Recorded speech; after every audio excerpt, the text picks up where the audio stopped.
James Gunn is fired, Clone Wars lives, hashtag, and Comic-Con 2018 is a wrap. We're going to look at this weekend in a little bit of a review coming up.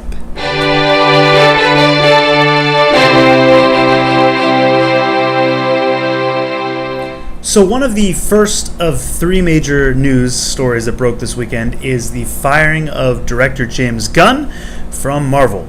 Now this has been really a hot button and controversial issue online. There's been people weighing in on both sides. I follow people who have both opinions of the whole controversy, and I'm conflicted myself on where to stand about this, because in one hand, what he said was completely unacceptable. And, stuff like that can't fly. I mean, it just can't. It's when you're talking about the subject matter he was talking about in the way he did, even if it's a joke, it's not a subject matter that's funny. You can't joke about that kind of thing.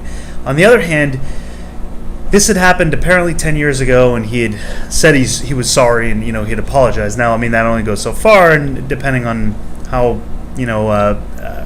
you gauge his apology, whether you really believe it or not, that would come into play.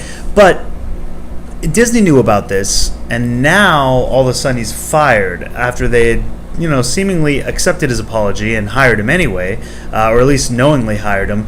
And that's the worry about this whole movement of, you can't say anything that's insulting. I mean, I'm not talking about the subject matter he had tweeted about, because that is clearly, that no matter what you say, that should be off limits. But there's other things besides that. There's other just jokes in general, topics that comedians bring up, and it's kind of a scary situation where you don't know what you can say and what you can't say, and what you're going to get in trouble for saying 10 years later, what you're not. That's what a lot of people who are against his firing have said, that this was something that happened a while ago. He had apologized for it, and Disney knew anyway, and so hired them. And now, because of this, movements that are occurring socially, he's being fired.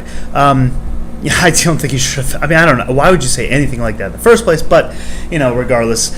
But it just deals with other issues, other topics that are brought up that, aren't as scary as that, or as offensive as that. I guess it's, that's the fine line of comedy. There's always going to be something slightly offensive, I guess. But then what do you ban all comics? It's just, it's a interesting situation we put ourselves in. I'm not really sure where I weigh in on this. I tend to, I don't condone anything he said, so I completely see the point of view that, that he shouldn't be, that he should have been fired. But then I also I tend to agree that, why was he hired in the first place? Disney knew about this. This was a long time ago. He shouldn't have been hired in the first place. Why fire him now to make a point?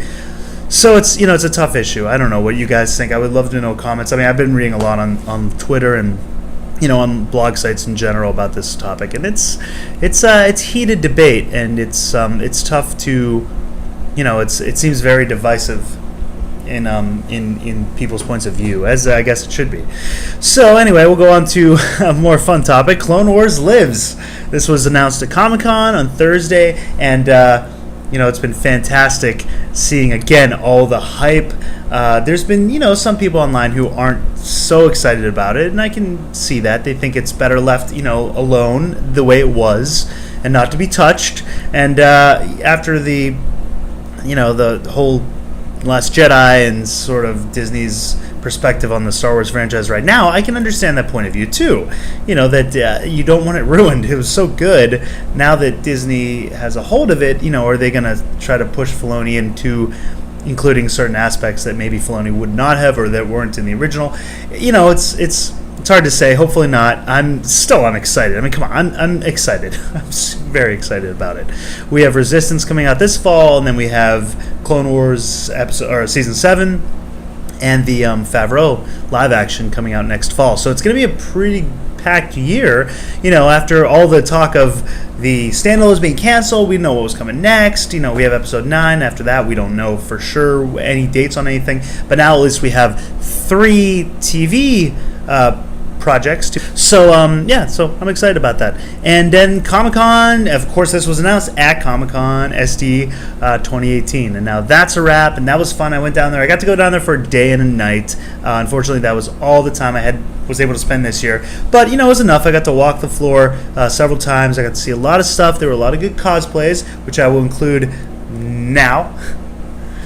And this is Ahsoka, which was one of my favorite cosplays. Fantastic job that she did there.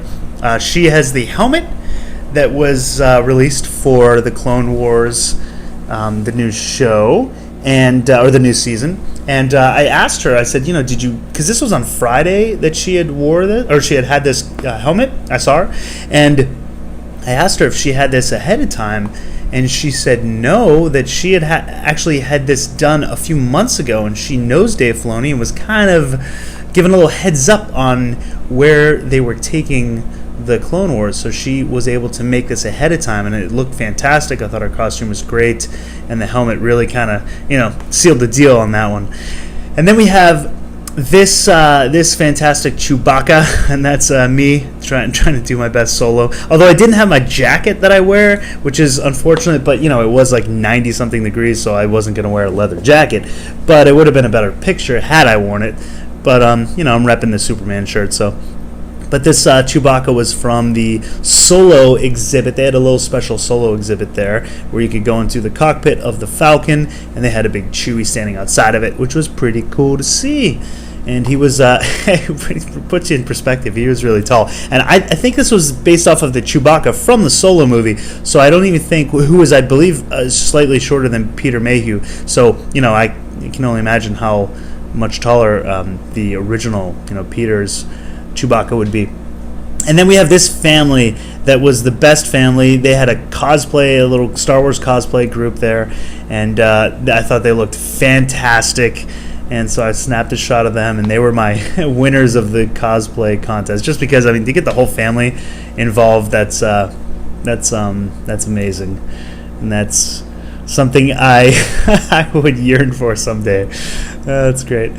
So those are the some of the highlights here. I did see this Ahsoka bust by Gentle Giant, which was also just released.